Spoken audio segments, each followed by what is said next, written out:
I see that this is Dave Nolan over in Ho Chi Minh City. He's the IB chief. Hey, Dave. I just wanted to welcome him first. We're waiting for you to join us. Like David said, this is a panel on fraud, and we're very fortunate to have 4 representatives. I'm just going to the day after she's born will be their bios are available. They've been distributed on. They said it's on the Google Drive. Oh, wait. When you get a lot of weight. Materials for this panel. But I'll just say we've got Martin Long, he's the NID chief in Manila. We've got Russell Brown, he's the CG, the Consul General in Manila. We've got Bob Sechin, he's the concert chief in Hong Kong. And Diane Butler, she's a fellow island member. So I'll turn it over to you guys. If should we start with Dave, since he's on TV? He's far away. Dave, you want to let us know a little bit about your host and Rod? Sure. Can you hear me okay? Oh no, Dave, we don't hear you. We got audio. We got no audio. That's what I was afraid of. Let's work out the tech real quick. And he's time to 100. Yeah, go ahead and just keep talking. You're hearing something. Keep talking. Don't stop talking, Dave. All right. 1, 2, 3, 4, 5, 6. I'm not muted on my end. There we go. No, it's all right. We're getting it. It's sounding better. Keep talking. Okay. All right. So, as Wayne said, I'm the Immigrant Visa Unit Chief here in Ho Chi Minh City. We believe we handle the 5th largest volume of visas among consular posts worldwide, and we think we're 2nd highest in Ks right now. I've been here about 9 months. Got a staff of 37 Vietnamese and usually about 8 Americans. And is your post considered high fraud? Is there a lot of fraud cases pushing post? yes. If we could bump this level up just a bit, we'll go to Mark. Yes. Russ. Yeah. So my name is Mark Lowe. I'm the IB chief. We are supposed to do about 250,000 visas. Can we do a quick level check on these mics because we're recording this as well? We want to make sure that good sound. Can you do a check real quick? You want me to just keep talking? Like Dave, you want me to count backwards? 99, 98, 97. Are you getting signal? Don't you hear it? Fraud. I will let the Consul General speak to that, but of course we have fraud. We're a fraud post. We have it on all of our visa categories. I'll stop there. Yeah, I mean, hi. Manila is, of course, considered a very high fraud post, and we have staffing in accordance with those numbers. We have one of the largest anti-fraud units in the world. And we are, for immigrant visa purposes, we're usually counted as number 3 in total number of cases, not necessarily total number of issuances, but we're definitely number 3 in total number of cases. We are number 1, just ahead of Ho Chi Minh there, in number of Ks, K visas. We are, I think, probably bigger than all probably other posts combined in terms of Ks, at almost 9,000 Ks per year. Same-sex Ks are about 1,000 a year, something like that. So very, very significant. And then, as Martin said, on NID at about 250,000, that doesn't put us in the top 10 at all, probably about 15, something like that. But as far as American Citizen Services, that's another very, very large aspect of fraud that probably you guys aren't always picking up, but it's definitely something that you're constantly doing. So big high fraud post. Yes. Good morning, everyone. Hong Kong is a little bit different. We handle about 100,000 NIV cases a year, but only 1,800 IB cases on average. We have a pretty thriving American Citizen Services practice, which doesn't affect most of you. About 10,000 consular reports worth of fraud I'm sorry, 10,000 passports, more than 1,000 passports worth of fraud every year. What is perhaps significant for you is that Hong Kong is a low fraud post. In fact, I'm wondering whether my participation in this panel is fraudulent. It occurs to me that the first time, right? It's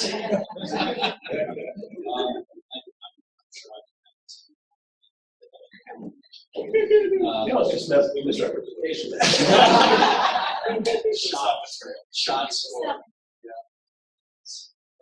But in any case, we're somewhat we're sort of the outliers here, and we will try to contribute where I can. At one time, I spent 4 years in his office. The legal net folks are all familiar with such assets. Okay, so let's just go ahead and launch into it. We're going to be focusing on 9 FAM 302.9-4. Diane, can I Yes. just give one more point? Okay. Ron, we need the timekeeping up here. Who's the timekeeper? Okay, we're gonna need you up here. And then also, if you have questions, non-case specific questions, we're gonna take them as written just because there's a lot of material in this panel, so we'll have 5 minutes at the end. So if you have a question, non-case related, go ahead and write it down. You're gonna bring it up to Diane, and then she'll choose from there. What's that, Jared? I can take the question. Well, we're just gonna take them written. If you want to take the questions and bring them up to Diane, so give them to Jared, and then he'll do. Speak closer to the mic, I think. Can you hear me fine now? Can you speak really close?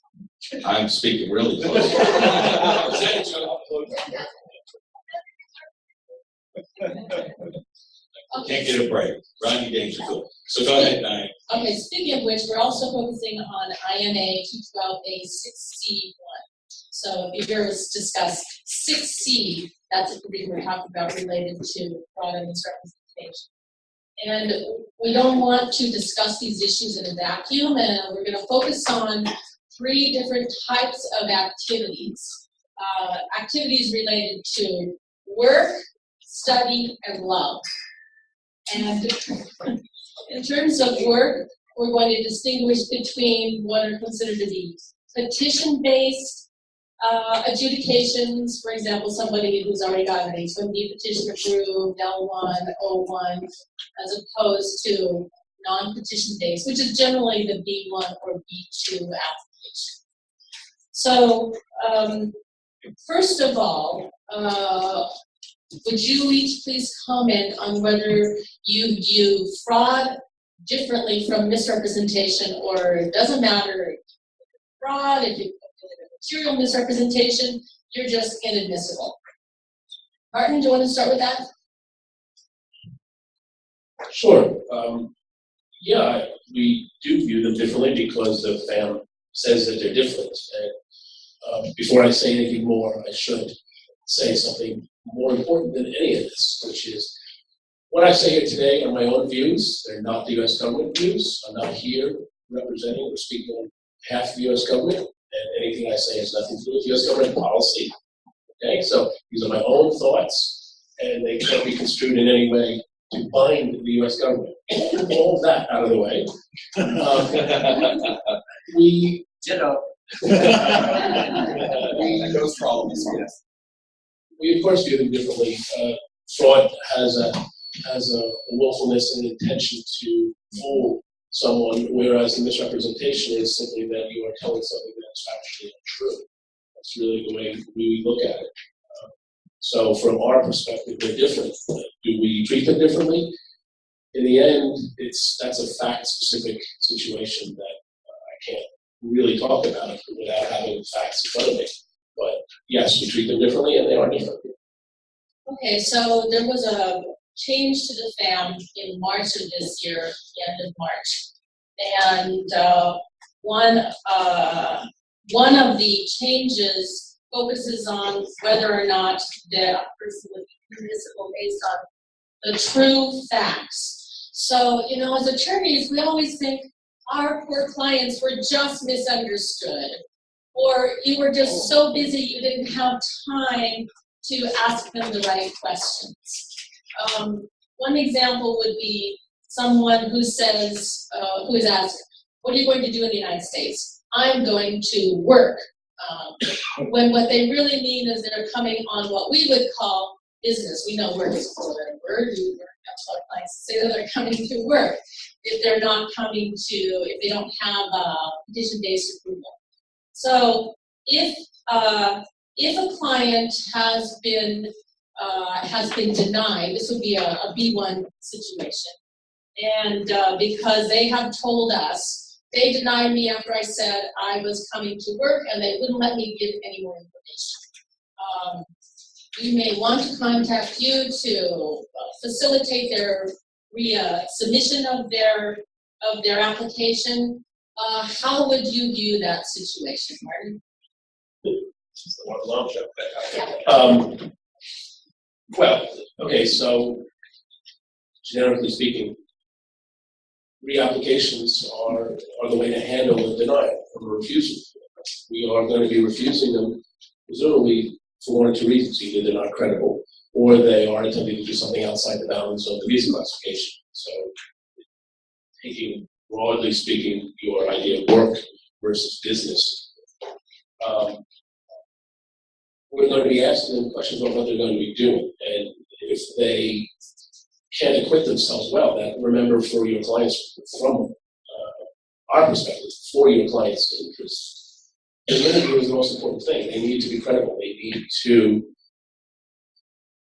tell us a story that fits with what the visa class is and what they really intend to do. And if they have gone and told us something that just does not seem to ring true with respect to their application, then they've lost the credibility. We're not even going to get to misrepresentation in that case. We're going to just simply say they're not a credible person. If they have lied to us in the past, then that's a different story.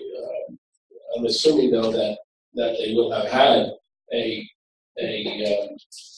ineligibility put against them, a 6C, to use the section that we're talking about.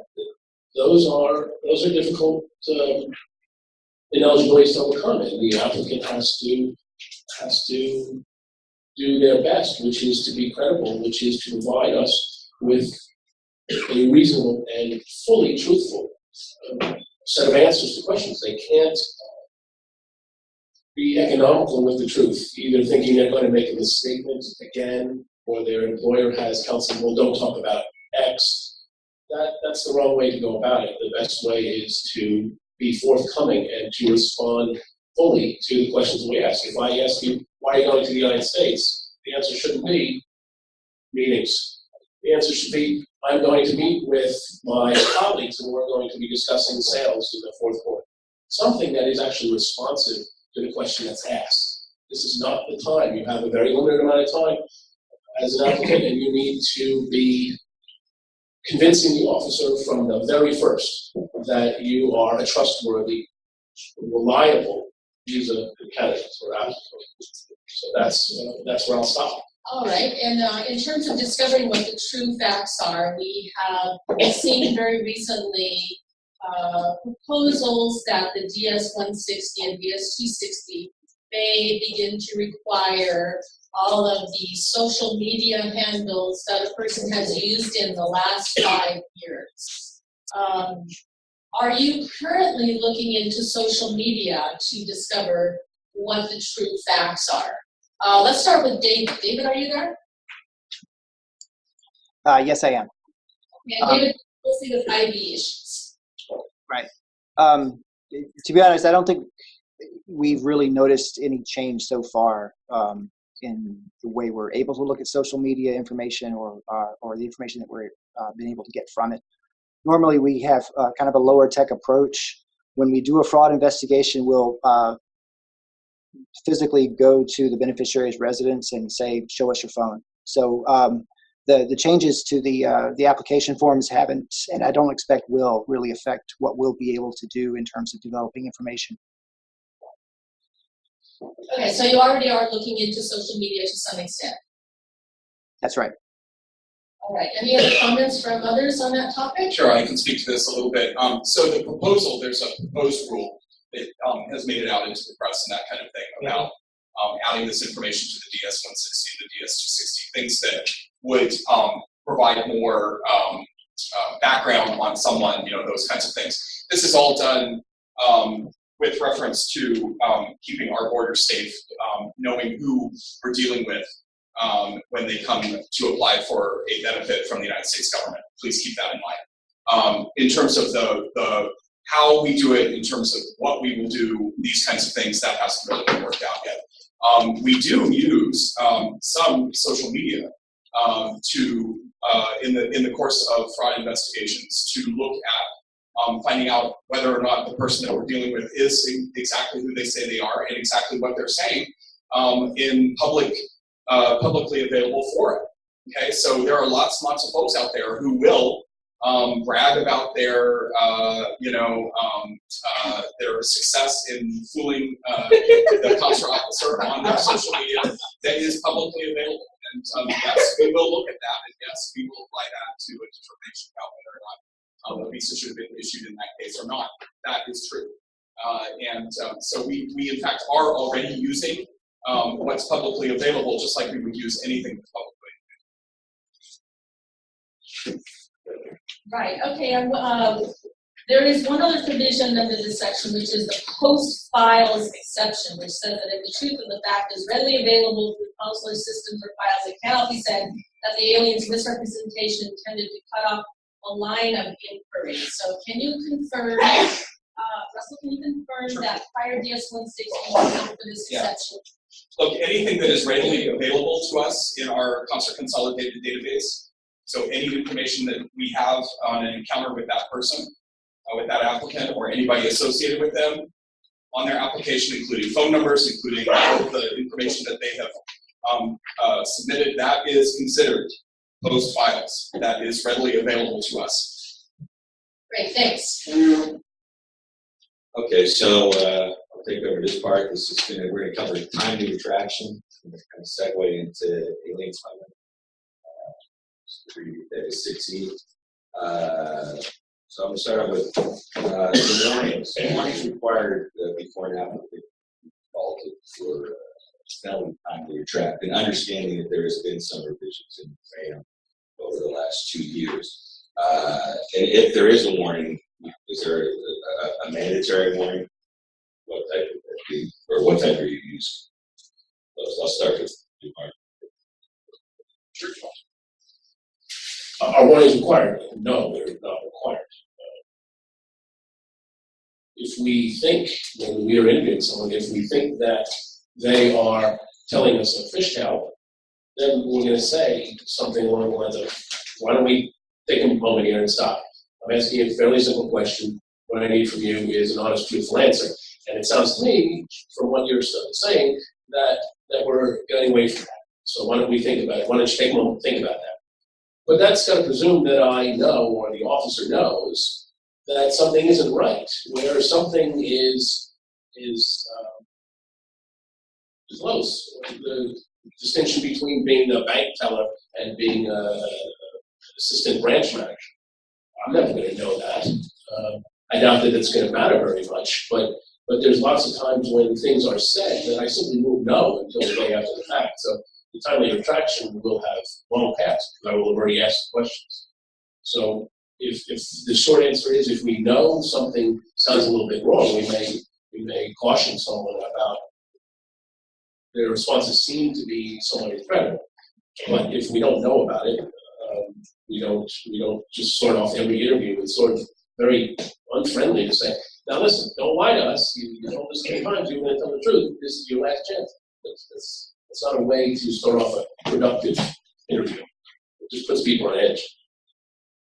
Russell, do you have anything on that? I will say that there are posts in extremely high fraud parts of the world, like West Africa and that kind of thing, that go ahead and post all of that language in the waiting room. It's right there. If you lie to the consular officer, this will have consequences, et cetera, et cetera.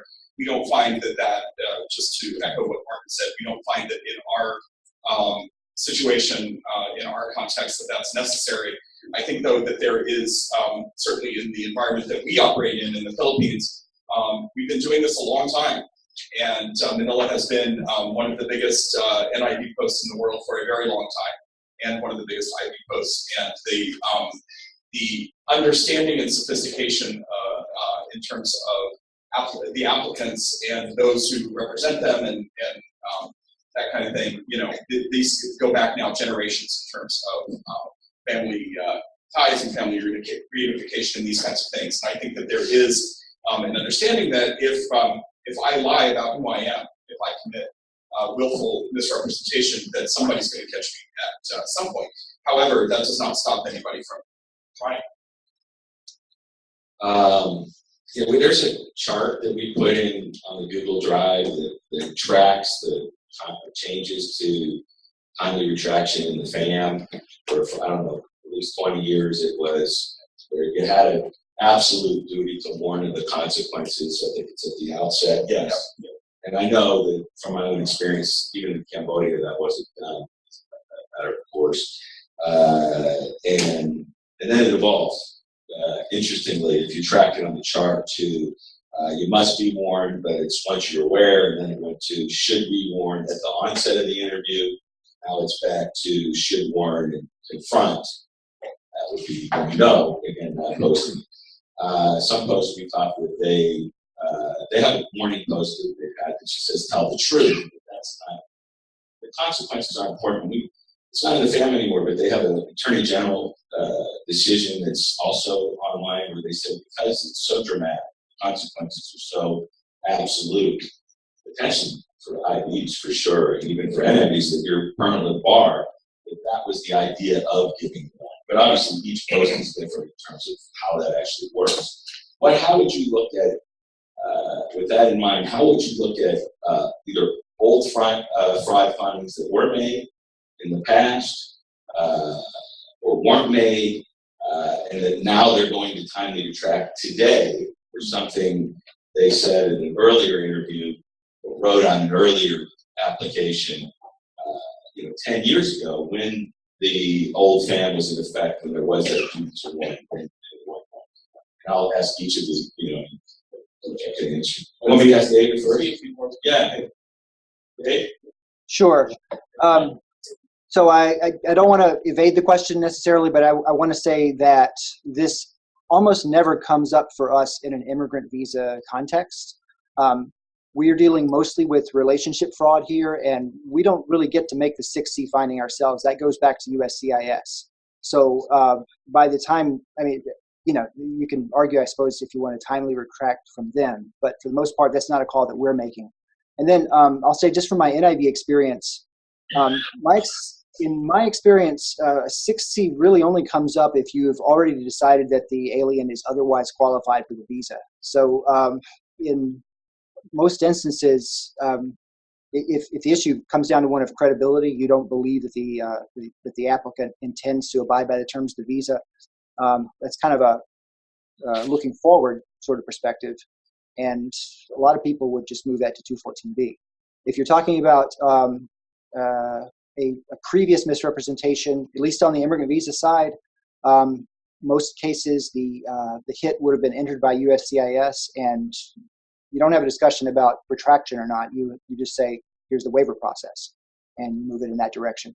So that's kind of a long-winded way of saying that this isn't an issue that we spent a lot of mental energy on. If there was a hit by post, the post had previously, say, on an NIV and you got an IV, right, then you would have the ability to re-examine that. The attorney could bring it up, and then how would that work? Sure. I mean, we always got the authority to look at posts at hits that we've entered ourselves. I've seen quite a number of hits that I've looked at and determined that they were entered incorrectly. They didn't have, if they needed concurrence, they didn't get it, and we call it clocking out. We can clock those hits out. If we determine in an immigrant visa context, a lot of times what we'll get is misrepresentation on a previous petition. We'll look at the basis for that, and if it's a hit that only our post is entered, we can make an evaluation and decide whether it should stay in or whether we can take it out. If it's a USCIS entered hit, let's just say it's a more complex process that we don't have complete control over ourselves.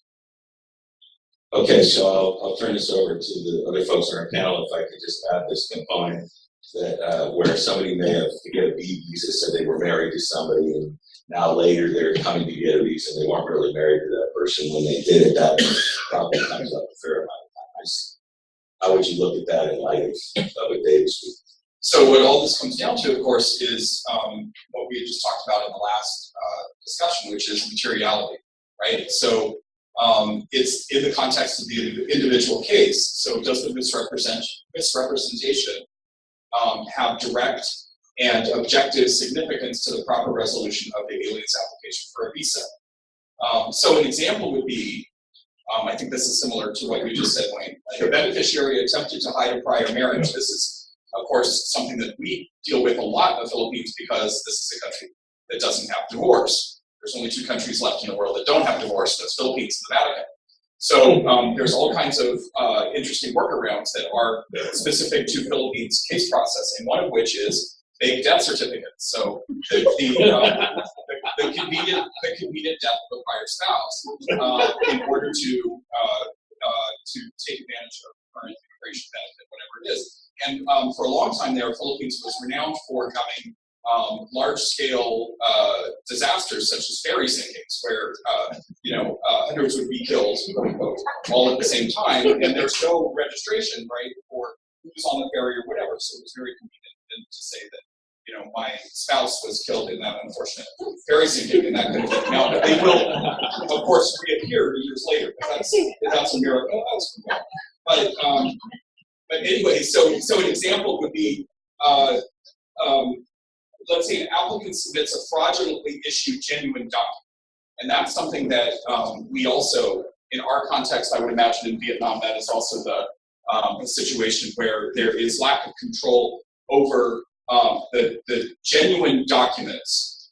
Okay, so the document itself is genuine, but the person it was issued to was done fraudulently, something like that. So there isn't an easy answer to that because it depends on the circumstances of the case. For instance, if you have if you have an NID fraud finding, right, but then that is coming to you now as an IB, and it's the same relationship. They just were covering up the relationship with that person for the purposes of a non-immigrant visa, but it was caught. They're now presenting an IB with that same person, and it's a genuine relationship, right? That proves the point. Yeah, you never know, right? So it's hard to say this is absolutely like this all the time. This is like this all the time because it's not. It really depends on the what is material to that particular case at that particular time. Let me just quickly move into, thank you for that, the alien smuggling component. Alien smuggling is when you assist somebody or influence somebody for them to do the fraud, right? So we'll call them third party. The 6C, the alien smuggler comes back on this other person to do. If there was no ultimate fraud finding on that third party, the 6C, could you still find the alien smuggling, the 6E, on that individual that encouraged and induced without a specific background?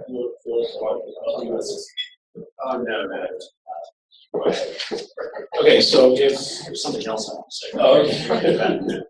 Right. So if I understand your generic hypo, if there has been no, or there is not a proper 6C finding, then the 6E isn't going to. I'm sure that there's some way I could construct a fact pattern where it could happen, but in the main, a 6E won't attach because in order to be 6E, it has to be. They have to have done something, and we're talking about either saying something, orally writing something. I'm not talking about being the boat driver for the Golden Venture, or the Golden Dawn River that actually wasn't on the shores of Long Island. We're talking about what you say, so it has to be something material. And if it's not enough to get to 6C, then it's not going to be material for 6E purposes, which requires the same underlying basis finding of untruth and materiality. Can I throw this in? So if the person, I know we're right at the end of the segment, if the person timely retract, the third person timely retracted. So there was, in essence, something they were doing that was material.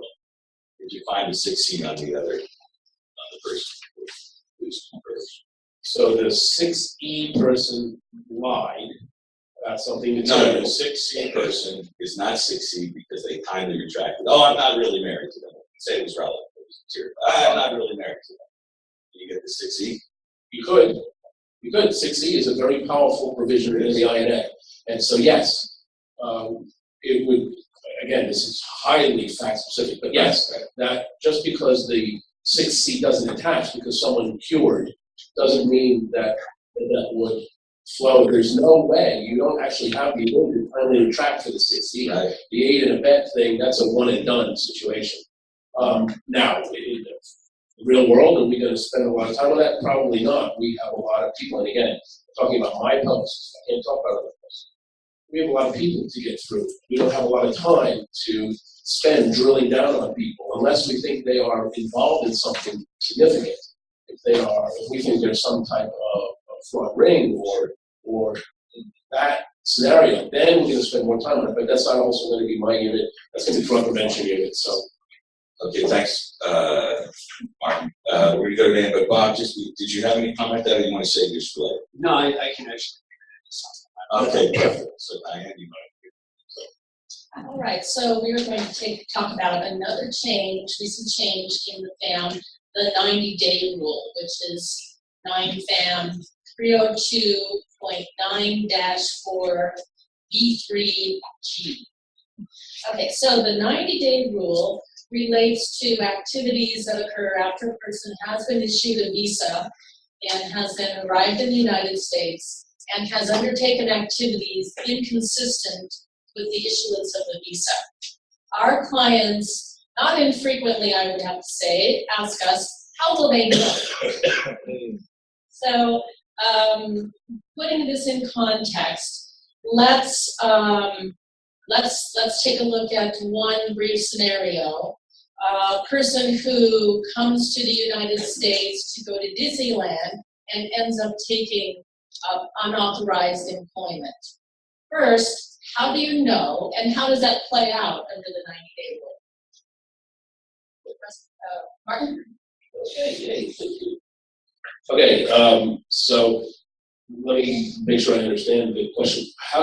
Who is the person that doesn't know, or who am I sort of responding to doesn't know? Is it me, the constable officer? How do you find that? How do I find Yes. that? Oh, Yes. okay, it's 2018. We do. We're now omnipotents. Computers, TV screens, we know everything. It's all there. In fact, we're getting right now as we sit here. It comes. How is it going to come up? We're going to see it probably in the context of either a family member, most likely. It's going to come up in a family member's visa application, or someone is going to come back to us. Now they did this, they got your work that you were talking about, and they now need to either come back to see someone in the Philippines or they're trying now to do it the right way. And we find out, oh, what have you been doing for the last 6 months? Oh, well, I've been working at whatever, widget X company. So that's how we're going to find out. It's either going to be in the context of another family member applying or they're going to come back themselves. That's how we do it. Okay, so now let's talk about love. David, we're gonna pull you into this question. And this is, what does it matter? So for example, someone gets a visitor visa to come to the United States to visit a boyfriend. And while they are here, within 90 days, they marry. However, the U.S. citizen boyfriend files the I-130, indicating that the person will return to the post for consular processing, which does occur. Does that matter? Does that invoke the 90-day rule, David? Okay. Let me say at the front, that never happens, right? If they get petitioned for in the United States, they're staying there. But just to accept the premise for a second, if they're in B2 status, they're allowed to get married, right? And generally speaking, if we had a relationship that we thought was valid, I don't think most of us would spend too much time trying to build a case for 6C1 at that hypothetical point. But honestly, I mean, the reason most of our couples get engaged or married in the United States is so that they can stay in the United States, not so they can come back to Vietnam. Okay, so in a different context, the same thing occurs. The person gets a visitor visa, comes to the United States, gets married, and then does an adjustment of status. But at the interview, they explain that the circumstances changed. They hadn't really decided at the time that they applied for the visa that they were in fact going to marry in the United States. Again, how would you find out about that? And would you contact USCIS to say, this visa applicant lied to me during the application process? Please bear this in mind during the adjustment of status. Let's take that one. Russell? Sure, no, is the short answer. I don't think so in terms of, there would have to be something else going on with the case that would require us to go into that level of depth on something like that. But, there is the concept of dual intent, right? That is sort of what David was alluding to. That you can change your mind. The law does contemplate for that. And so it would have to be really something that, for us to go after somebody like that, please keep in mind that we've got a lot of people to deal with, and we've got and again, as Martin said, I will just reiterate, this is not the U.S. government's position on anything. This is Russell Brown's position. There's big fraud and little fraud, as I used to call it, right? So there's stuff that really, really matters, and then there's stuff that doesn't. I mean, it's, yes, they got away with something. Yes, they pull the wool over our eyes. Does it really matter for the intention? Does what they did matter in terms of the safety and security of the United States, keeping our borders safe? And does it really matter in terms of violation of the law? Yes, no, somewhere in between. So I will just say that USCIS, the Seattle USCIS director anyway, has said that the 90-day rule makes no difference to them in terms of adjustment of status processing. They say, we have no time frame. If you intended to get married when you got your visa application and you married 120 days after entry, you're going to take a look at that. Let me just add on that. Something that David said is 100% right. You can marry in the United States. In fact, there's a little example in TAM on just this point. It is marry and intend to settle in the United States. That's not something that you just suddenly change your mind on a whim. Presumably because you've already overcome 214B, which showed us, demonstrated to us, that you have such ties, whatever those may be, that will compel your departure from the United States after a temporary period of time. So you already demonstrated. You've already demonstrated that.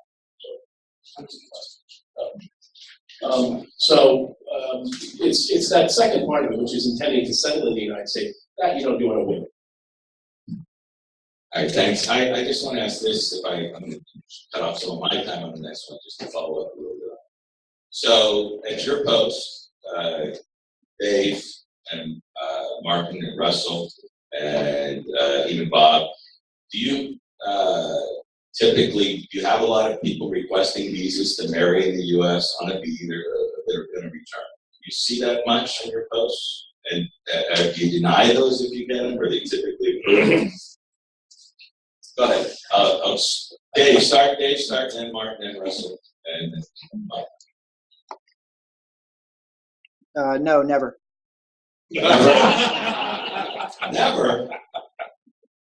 Yeah, I can honestly say that I've never had that. We have people that want to give birth in the United States that'll be upfront about it, but I've never had an NIV application to go get married. We do actually have this. In fact, I have a case in front of me now. There's two people, both want to go to the United States. They have visas before they both want to go to the United States, get back and then go back.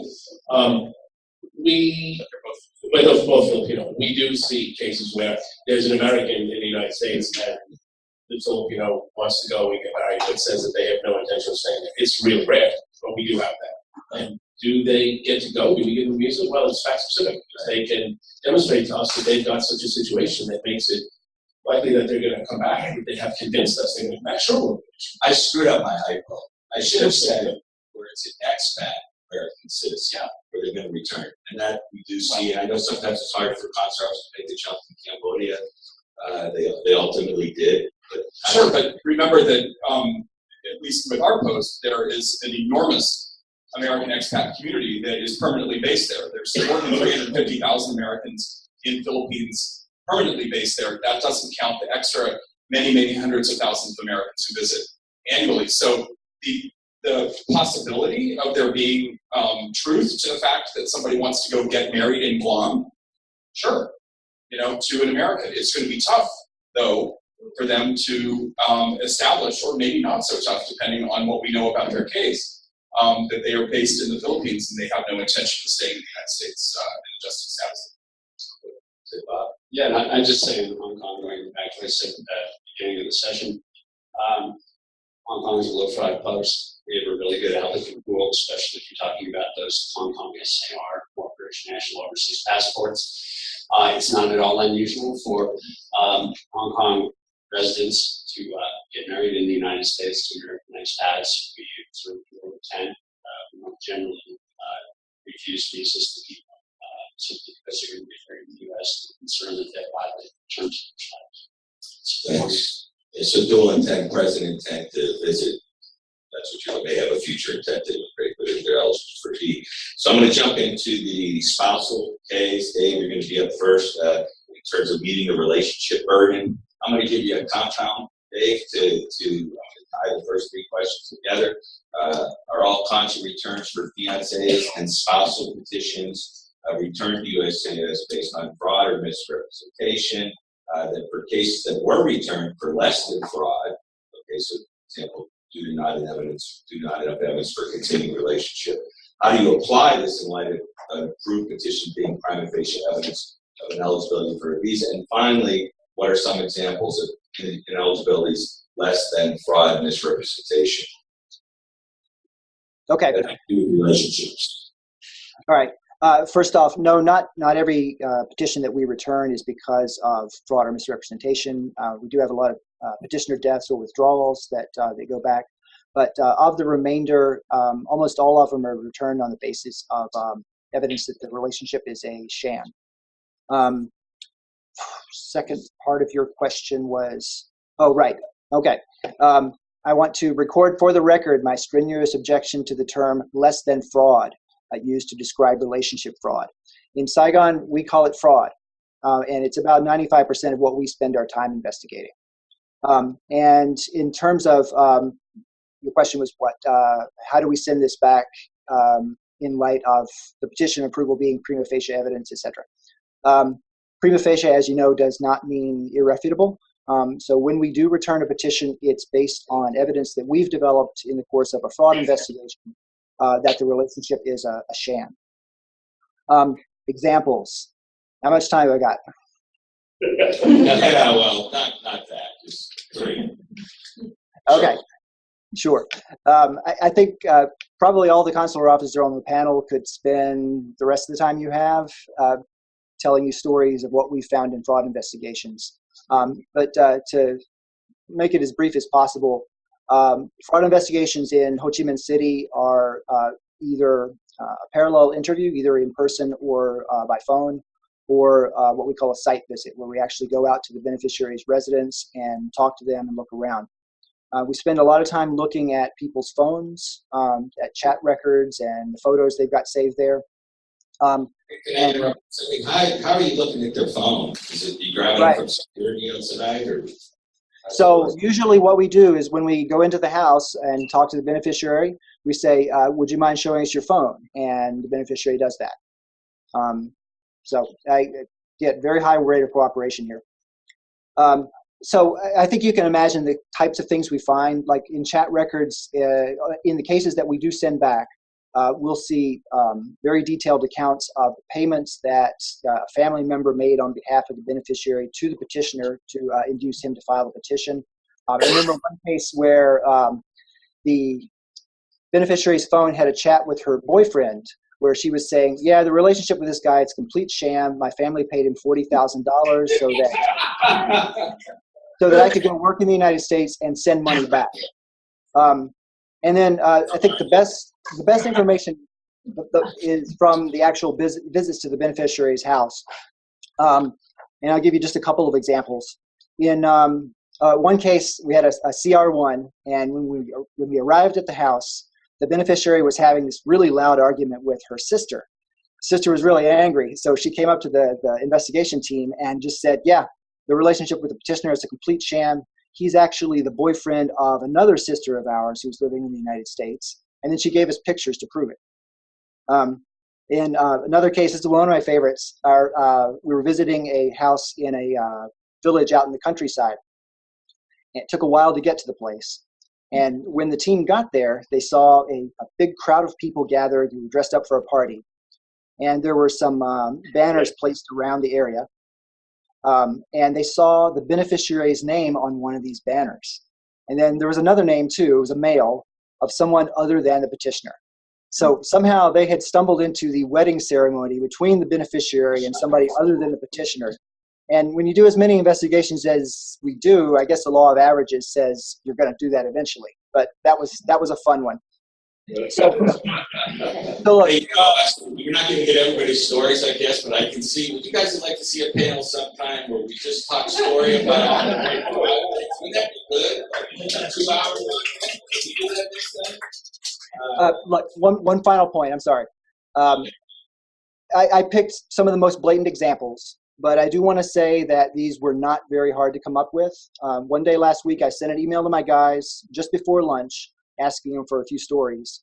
By the time I got back to my desk, I had enough material for probably an hour or 90 minutes, and I took a really short lunch.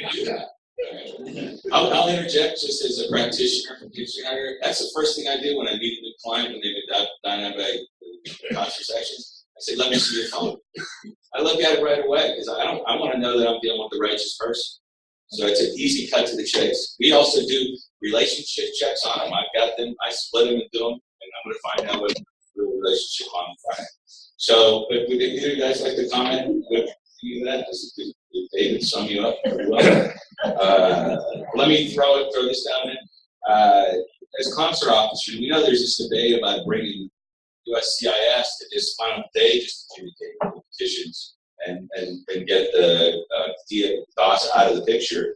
Do you see yourself as reviewing or adjudicating petitions? Do you think that the consular officers are better situated to validate the beneficiaries in person? I mean, which is the whole point of the interview. How do you, if you're allowed to answer that, how do you see that? Maybe Russell. Well, you can tell from my reaction that no, I mean, we're not there to re-adjudicate anything, right? So we're there to adjudicate. If there's information that is available to us at Post that was not available to the USCIS officer at the time of adjudicating that petition, we will bring that into the case and we will make the decision accordingly. Do you, I'm going to either for Russell or for Dave, how do you approach negative factors when they were addressed on the original petition? So the attorney addresses the problems, explains that USCIS approves the petition knowing that, so that wouldn't be something you're going to learn at the interview unless you learn something more about it, right? So how do you look at that? And then where maybe Post has denied sent the case back to USCIS and they reaffirmed it, then how do you look at that? Whoever feels most comfortable. Russell, you want to take it? Well, sure. Dave, you're welcome to jump in too, but for NID, obviously, it always depends on the nature of the issue, and it depends on what information is available to us. For ID, no. Basically, that we don't, in Manila, there's no point in going into that. So basically, the answer is no. Dave? Sure. I'm sorry, I keep saying this. It doesn't come up so much for us because normally the meat of our revocation memos is this is a fake relationship, and that's not going to be a factor that USCIS already considered when they approved the petition, right? Right. So when they reaffirm and it comes back, are you going to cover those same issues? No. I mean, if we look at it again and decide there's still a problem with the case, then in order to return it a second time, we would have to have different evidence to support the revocation memo. I personally don't want to push adjudications in that direction. Normally it takes, I don't know if you, well, I'm sure you know this, it takes anywhere between 8 months and 2 years for a reaffirmed petition to come back to us. So if we're looking at that and think we got it wrong, then we try to get it issued as quickly as possible. If we still see problems with the case, we're definitely going to think hard about it before we push it back to FBU. Thank you. Bob, you're going to go in, Diane. Bob, do you have anything in that, or you want to reserve for the okay. And then for consular revocations in the NIV context, where you have, let's say, an O1 and the beneficiary appears before you for the interview and you decide, oh, you're not that extraordinary, you're not that exceptional, sending the petition back. Those types of cases can take, as Dave pointed out, maybe 2 years to wind their way through the process. We understand they first go back to KCC, Kentucky Consular Center, and then back to USCIS, and the petitioner may decide just to withdraw and refile. So is there any, let's say, prejudice when an NIV case that you have returned to USCIS returns back to you? I guess there's 2 ways of answering this. The first is we would look at someone and judge their extraordinary ability, to put it in the language of the family, on the basis of what they tell us. And if they tell us something that's not in the old petition, we're going to send it back. If, however, it has now been re-looked at by USCIS and it's come back to us, we're done. We're not going to waste our time playing a circular game. If, however, they have decided not to respond and they refile, I guess, another O, and that's been adjudicated, and then comes to us, we're going to look at them again and say, okay, so you weren't an extraordinarily ditch digger, now you're an extraordinary plus point. Okay, we're going to look at that and whatever the criteria are for that and how you meet that goal. We're not going to say, well, just because you sort of were really great at X job, that means you're probably not really great at Y job. We don't do that. Every application has to stand on its own merits.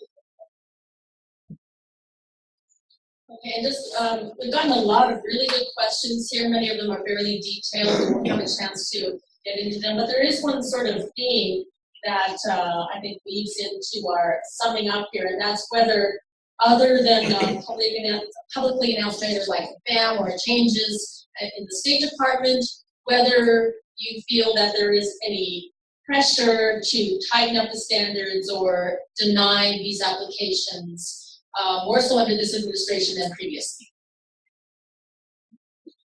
No. Yeah, that's true. You know, despite what you see in the press and that kind of thing, there's a question here. For instance, has our new Assistant Secretary for Consular Affairs directed us to do things differently in terms of fraud, or is the tone different? Are we tightening up more than ever we were before, or something like that? No, the answer is no. We're as tight as we ever were, and we're going to continue to do our work in exactly the way that we've done it before.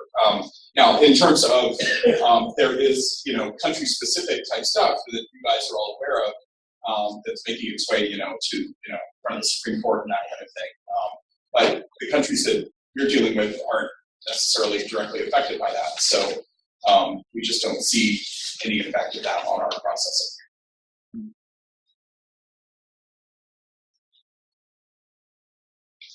So are we into the next section? I just want to be sorry. Overcoming provisional 6C findings before constant return. So in some of the posts you guys work at, there'll be a denial on a spousal visa typically, or K, and are we able to go back in and what's the procedure? I mean, typically it's before you send it back, right? Isn't that the deal? Dave or Russell on IVs? Dave, you want to take that first? Sure. Okay, so I think the question is basically, well, let me do it a different way. When we send a case back to USCIS, it's gone through an interview. The applicant has been told to bring in more evidence usually to support the relationship. It will have gone to our fraud unit and stayed an unfortunately long amount of time. And to answer your question, I think you're asking, can you hit that window from after it comes back from FPU and before we send it back to USCIS? That's a really small window. And this happens to be one of our administrative days today. My guys are downstairs right now writing memos to get those things out of the door as soon as possible. So the honest answer to your question is no, you really can't do that. And the other part of the answer is you've had plenty of chances already at that point. I don't know why anybody would wait to that stage to try to get information to us to help us not return a case. Yeah, typically we'll be getting it. It was in our case, and the person is denied, then they're pro se or they got some bad advice, and they come to us. And so to avoid that 1 year or more timetable, we'll want to jump in ahead of time. We have different posts. Typically, we've met with the city before. We've been told it's about a week to 2 weeks, and it's some very difficult once a month. Is that fair? Hey. That sounds very inefficient to me. We might have made some improvements since then. Ambitious, right? Inefficient. So, yeah, in Manila, it's around 2 weeks or so. There might be a bit of opportunity, but we're not, once the applicant has left the building, and it's in the process.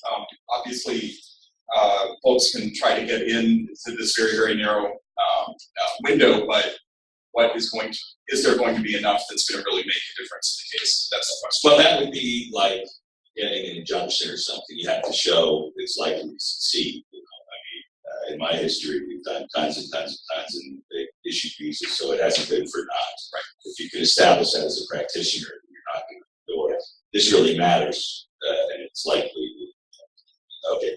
So, Bob, do you have anything on that in terms of interacting? Well, I can speak generally about interacting with consular sections. You know what? I want to get you on that right after this, because I think we're up to the questions that we got. I don't know if we got any online questions. Do we have? We've got the ones from the room. If anybody's monitoring online, no questions. I'm talking to the online people. What? Wake up! Just to answer that, just give it to that question. Again, whether we're talking about fraud or any other reasons for sending a case on back to Washington or to another agency, because we don't have a lot of problematic cases, we don't sit on it. It might be 2 weeks, 10 days is a good rule of thumb some places. In the case of Hong Kong, we'll probably talk about 2 or 3 days.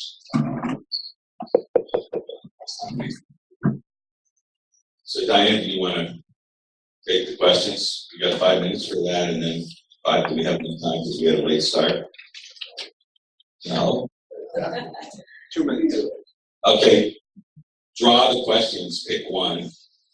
Okay. And then we'll get All 5. right. Here's a question about an applicant who had a 10-year B1, B2 visa and described a purpose of the visit to go see the Statue of Liberty. They still got that 10-year visa. Now they want to go back to the United States to look at investing and opening an entity in the United States. Do they need to come back and check in with you to tell you that they now have a student purpose? Please, God, no. No, they're wasting their time, they're wasting our time, they're wasting everyone's time. No, they've got a 10-year visa. if they're going to do something lawful, which is what they're going to do, go, have fun, lawful. Please don't bother us. We don't want to see you again. Definitely the answer we want. Why don't we go ahead and have a thought then? Yeah, let's go. And Bob, and I'm gonna ask these guys like overtime they do on shows. We can provide those questions to you if there's anything you feel like after, and we can publish them out. Okay. So, I introduced Bob. You don't know, he was a cop before. Then he was SWAT team. Then he was a state prosecutor. So he was late in life entry to the service, and he wanted to embark. He's got about a year left to have a year left, and he wanted to impart his wisdom to us. We thought that would be nice. Wisdom. Yes, I am a trained killer. So be careful. What I wanted to talk to all of you about, I wanted to take this opportunity to talk to you. And as Wayne said, been in the Foreign Service for a while now, more than 2 decades, facing retirement. I mentioned before I spent some time in the visa office, and I just wanted to talk a little bit to all of you about how to approach consular sections when you have issues with them. And this goes beyond 61, it could be anything else. This is what I'm about to say, I'm sure it won't apply to any of you in this room, but I would ask you to please share it with the other members of ALA as you talk to them. This is the standard: you catch more flies with honey than with vinegar. And I hope you understand what I'm talking about. Perhaps some of you in this room haven't gotten that message yet. Let me tell you who you're dealing with when you're dealing with consular officers. Most of the time, you are not dealing with attorneys. Yes, there are attorneys who have become consular officers, like Mark and like me, but Russell is not an attorney, although he's been a consular officer for a very long time, and he knows his stuff. He's youthful looking, but he's been around for a while. But keep in mind, you are not dealing with attorneys for the most part, which means they may not have as nuanced an understanding of the law as you do. And it's really, really important that when you deal with consular officers, and that includes consular section chiefs, it's important to provide a full picture of what's going on. Keep in mind that because those consular officers are not attorneys, many of them share the general attitude that the public has about lawyers. You know, that sad lawyer, liar kind of connotation. They won't always trust you, and so you have to try to work to build that trust. Keep in mind what it is they all do, especially in the NIV context, which is where a lot of the problems arise. They get to talk to somebody for a couple of minutes. They size them up, make a decision, and they move on. As I said earlier, limited amount of time. We don't have a lot of time. You got to make a decision and go. Keep in mind what their role is. It is just that, to size somebody up and move on. If we deal with them, they are not opposing counsel. I used to be a prosecutor, as Wayne mentioned. I was used to dealing with opposing counsel and the sorts of back and forth, not always pleasant exchanges I would have with opposing counsel. You treat a consular officer like that, you're not going to get anywhere. Right? Consular officers are not opposing counsel, they're judges. And if you don't get that, you're in the wrong business. Okay? And when you're dealing with the consular section chief, you're dealing with the appellate court. And just like in any court system in the United States, the appellate judges know the trial court judges. And so if you're insulting the trial court judges, the subordinates of that consular officer is probably not going to be very happy about that either. The attitude that you project, the way you approach people, will have an effect on the decision. You may be right on the law. You may be right on all of the merits, but if you approach it the wrong way, you're not going to get any consular officers. They're just regular people trying to do their job under time pressure. It's really, really important to keep that in mind. So my message to you is, when you approach consular officers, do it respectfully. Help them reach the right answer. And please don't ask them to do something they can't do. Standard of review that a consular chief will use when looking at a consular inquiry, consular decision. First of all, did my subordinate misapply the law? And I'm here to tell you that 99 times out of 100, the subordinate didn't misapply the law. It happens sometimes with regard to IMA 212A and eligibilities, but a lot of the inputs for debt have to do with the NID side. Again, with 214B, and that is a discretionary decision. And when it comes to discretion, it's just like an appellate court in the US. If the lower court, if my subordinate did not abuse his or her discretion, I will uphold that decision, even though I might have made a different decision at the time. I'm not going to re-adjudicate the case at the appellate level any more than an appellate court in the United States would adjudicate a court case. I'm not the fact finder. The facts have already been found. If there's a problem with the facts supplement, and again, try to help the consular chief and his or her crew reach the right decision. Be a helpful participant in the process. Don't come on like gangbusters. It's not going to get you anywhere. When you lose at the post level, then you go to legal net. And they're all lawyers. You can do whatever you want with them because they get it. But when you're dealing with consular folks, approach them in a collegial, respectful, and honest manner. Remember, dishonesty and confusion never benefit the clients. So, straightforward. I say anything, you guys agree? And with that, we're finishing our panel. I want to thank Martin and Russell. They flew in the farthest. And from Manila, they've been great partners. We've had conferences there. They've always participated. I want to thank Bob for hosting us here in Hong Kong and being here with your fellow colleagues for other panels. And Dave, who televised in from Ho Chi Minh, also very great. They participated a lot with BDC through the years. And thank you all for coming. And sorry we went over just a touch.